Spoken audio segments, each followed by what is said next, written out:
ప్రభువును రక్షకుడైన యేసు క్రీస్తు అతి శ్రేష్టమైన నామాన్ని బట్టి ఈ ఉదయకాల హోసన్న దైవ సందేశాలు అనే కార్యక్రమాన్ని వింటున్న దేవుని బిడ్డలను మీకు శుభం కలుగునగాక.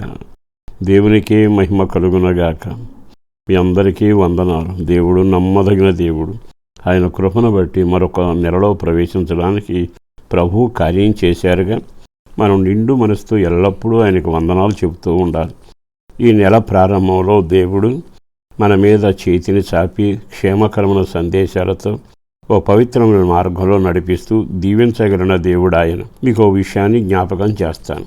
అదేమిటంటే, తండ్రి తన కుమారునికి చెప్పిన మాట. దినవృత్తాంతాల మొదటి గ్రంథం 22వ అధ్యాయము 16వ వాక్యంలో ఇలాగున రాయబడి ఉంది. ఏముందంటే, కాబట్టి నీవు పని పూనుకొనుము, యెహోవా నీ తోడుగా ఉండును. ఈ వాక్యాన్ని జాగ్రత్తగా గమనించాలి. చాలాసార్లు దేవుడు మనకు తోడై ఉండాలి అని కోరుకుంటాం. నెల ప్రారంభం కానీ, సంవత్సర ప్రారంభం కానీ, పని ప్రారంభం కానీ, చదువు ప్రారంభం కానీ, ప్రారంభంలో అంతా అనేది ఏమిటంటే ఆయన తోడుగా ఉండాలి. అలా కోరుకుంటాం, ప్రార్థన చేస్తాం, దైవజనులతో ప్రార్థనలు చేయించుకుంటాం, మంచిదే. కానీ నువ్వు ఏ పని ప్రారంభించినా అది దీవెనకరంగా కొనసాగాలి.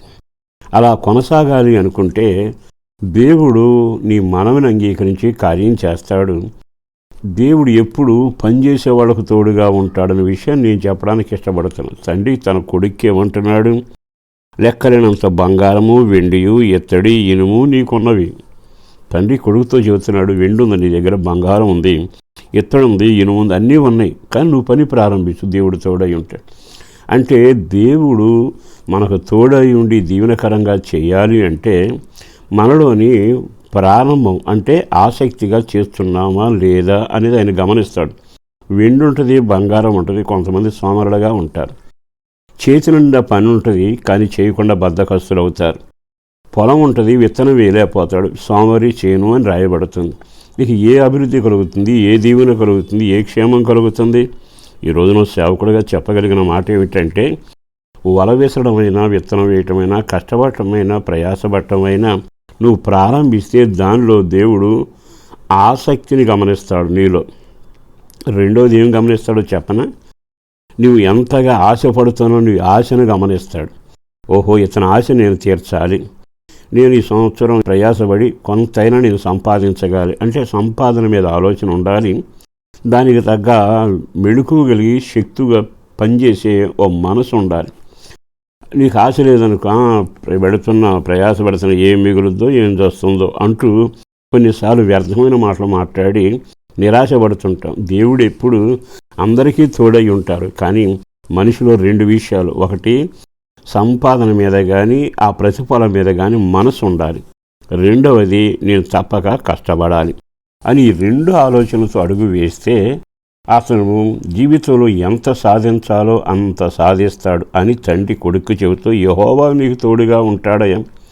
నా భాషలో చెప్పాలి అంటే బద్ధకస్తుడికి ఏమీ మిగలదు, దేవుడికో తోడుగా ఉండడు. ఆశ లేని వాడికి ఏమీ మిగలదు, దొరకదు. ఆశ కలిగితే ఎత్తైన కొండైనా ఆయన ఎక్కించగలిగిన వాడు.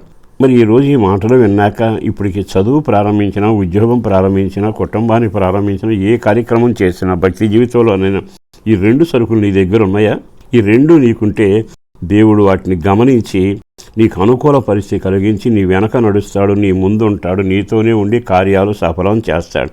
అందుకని సొలొమోనుకు చెబితే సొలొమోను ఆ విధంగా దేవుని కొరకు ఆశగా ఒక మందిరాన్ని కట్టి, మహిమ కలిగిన మందిరాన్ని ప్రభువు కొరకు నిలబెట్టాలనుకున్నాడు. కార్యం జరిగిందిగా. మీ వ్యక్తిగత జీవితంలో కూడా ఈ శుభవేళకు సేవకుడిగా చెప్పగలిగిన మాట, మీరు ఒకవేళ ఇప్పటికే నిరాశలో ఉండి ఓడిపోయి పని జరగక, అభివృద్ధి లేక కలవరపడుతూ ఇక నా వల్ల కాదు అంటూ కాడిపారేసినట్టుగా నిరాశ పలికిన ఈరోజు సేవకుడిగా మళ్ళా ప్రోత్సహిస్తూ మీకు చెప్పగలిగిన మాట, దేవుడు తప్పక మీకు తోడై ఉంటాడు. మీ పిల్లలకి, మీ పనులకు తోడై ఉంటాడు. నువ్వు చేయగలిగిందల్లా నేను కష్టపడతాను, ఆసక్తిగా నువ్వు ఆ ప్రయాసపడాలి. రెండవదిగా నా దేవుని దగ్గర ప్రతిఫలం నాకు దక్కుతుంది అని ప్రతిఫలం మీద మనసు ఉండాలి. ఈ రెండితో ప్రారంభించండి. మీ కొరకు నేను ప్రార్థన చేస్తాను.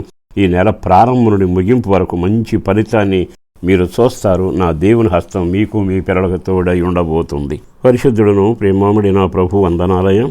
అపారమైన ఈ ప్రేమను బట్టి ధన్యవాదాలు.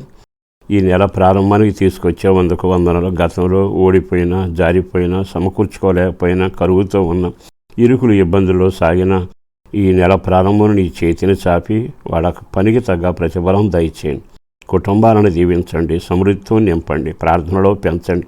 కుటుంబ సభ్యులందరికీ రక్షణ కలుగచేయండి.